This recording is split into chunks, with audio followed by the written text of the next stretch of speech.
Hello, beautiful people, and welcome back to my channel.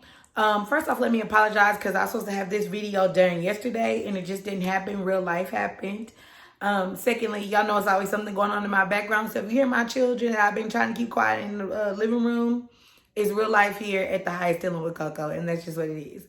But we're going to go ahead and jump right into our subject for today, which is shadow work. Lots of people are always asking me about how do you do shadow work? They feel like it's this grand process, and it is at the end of the tunnel, but I think people are really romanticizing shadow work. They're romanticizing spirituality. They're romanticizing healing, and it's just walk it out, really. So before we get started, I want to show you guys my favorite shadow work crystal. This is Black Obsidian. I hope you guys can see it. This is Black Obsidian. I love to use, this is a pendant, and then also the link to purchase this pendant will be down below in the description box off of my website, thehighestdealing.com. I really love to use this crystal in shadow work, and the reason why I love to use this crystal in shadow work is because it brings forth imbalances and shadow characteristics for release. So it helps you confront those things. It's gonna bring them to the forefront, and it hurts, but you come out better on the other side. So today I'm going to give you guys 5 pointers in shadow work to help you kick off your shadow work process and work the steps of shadow work. Now, y'all know I always got my notes, so here they are. But number 1, like they say, the first step is acceptance. It really is. The first step to shadow work is acceptance. You need to accept the fact that there's some work that needs to be done in your life, and you need to be ready for a change. So accepting that, hey, I have to do this to come out on the side better is definitely one of the biggest parts of shadow work.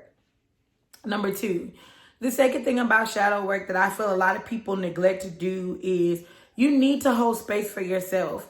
A lot of times, in my experience, and in a lot of people that I've worked with, like doing self-love readings and readings, I've learned that a lot of people are so used to holding space for other people that they don't know how to do it for themselves. What is holding space? That is giving someone the room to feel, express how they feel, process their feelings without judgment, and accepting that. Okay, so a lot of times we hold space for other people, but we don't do it for ourselves. You need to hold space for yourself and be able to forgive yourself for decisions you've made because of whatever reason, to be able to give yourself the right to feel hurt, angry, whatever it is that you need to feel when you're processing through whatever it is you're processing to get to healing. You need to be able to hold that space for yourself and be okay in that. That to me is very important because you're going to go through a plethora of feelings when it comes to shadow work. Number 2, this one is a really hard one. Be willing to face your traumas, because a lot of what is happening to us is because of trauma, emotionally what is happening to us. And the reason why is because we form patterns around trauma. So that's actually number 3. Identify toxic patterns is one part of number 3, but also identify toxic patterns formed by trauma, formed in response to trauma. And what does that mean? Okay, facing your trauma will help you realize, why am I the way that I am? For example, some of us are very angry people, okay? Some of the anger comes from childhood based on how we were treated as children, or it could even be things that happened to us not outside of childhood that made us feel a certain way. And now we form defense mechanisms that make us act out in anger because we haven't properly processed through those things. That's what I'm talking about. Toxic patterns. Like a really big toxic pattern for me was I would always fall out with my friends, and instead of solving the problem, I would just cut them off and like not talk to their ass ever again. And I lost some really good ass friends like that, because how can somebody fix something, or how can somebody even understand why you're upset if you don't communicate? But I learned that because as a child, I was never able to communicate. And so what for? You did something that pissed me off. In my mind, you know what you did. This fucking friendship is over. Toxic. How many blessings have I missed that could have fell through someone else's hands because I'm just out here cutting motherfuckers off? I'm not saying it's not good to have boundaries, but at some point, sometimes we got to realize it's you and it was me. So you know, that's a light scale of what that trauma was for me. There's a deeper, you know, I want y'all to be like, that ain't nothing none of us could express. I mean, it's deeper than that. But even I just was not able to express myself as a child. It's valid, and you can hold space for that. So, number 4, start mothering or parenting your inner child. I think that a lot of people have to understand that a lot of us are not emotionally done growing up, because a lot of us are still holding shit, or not only just holding shit, but letting a certain anger that we developed, or a certain hurt, or a certain whatever that we developed at some point in our lives when we were younger. It's like we're letting that hold us in a place, you know? We're letting that, you know what I'm saying? So a lot of times, you know, especially in regards to childhood trauma, you have to kind of like reparent your inner child and give yourself that space to express, and give yourself these things that you felt like you wanted as a child.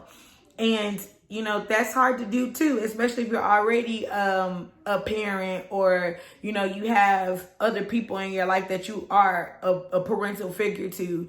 It's hard to stop and think about, you know, part of mothering or parenting your inner child is you got to go back to how you felt in that moment as your younger self or as a child.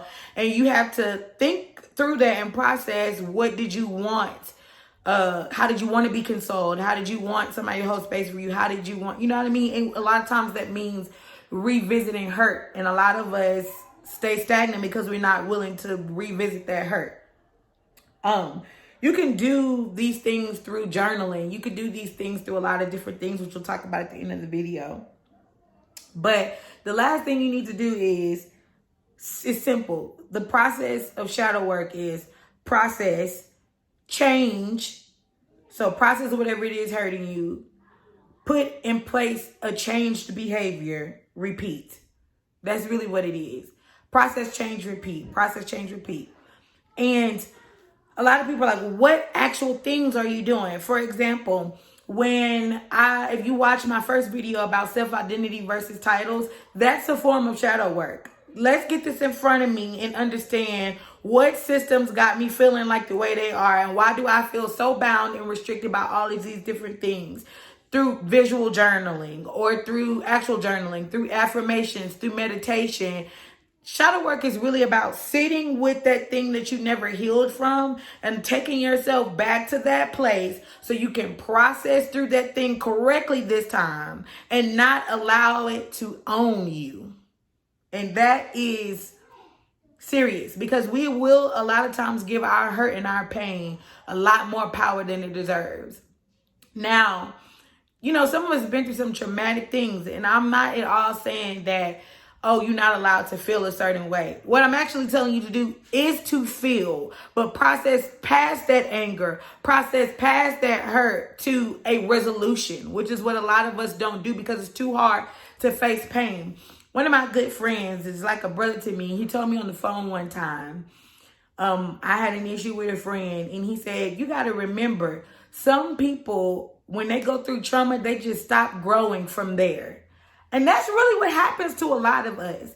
And so in shadow work, you want to get back to that place so you can grow through it in a mature way. So I hope that this helps you all understand what the process of shadow work is like, and how to get started, which I've given a lot of starting points previously. And if you want an additional video on the exact things I did in my shadow working process, as far as like rituals or actual activities, I can do separate videos on that. Just comment down below and let me know. But the next video we will be talking about, chakras, and I will be explaining each chakra, and then we may be going through in depth what each chakra can help, because a lot of the shadow working process, in my opinion, is owning that balance, and so that you can heal and become aligned. And in order to do that, you have to eliminate blockages, and a lot of blockages come from not properly healing or hiding from your shadows. So I hope you guys enjoyed this video, and if you have any questions about shadow work, I'm not an expert, but I do know a lot through my process and process of other women around me, other brothers around me. You can comment down below and ask those questions, or you can hit me on my Instagram at The Highest Healing. Also, a lot of you are on my Instagram. All of you are on my Instagram. And some of you do inbox me and ask me about how to book readings. That link is down below, but it is also in my Instagram bio. So until next time, which will be on Tuesday, rain, sleet, or snow, my beautiful people, I hope you guys have a great day.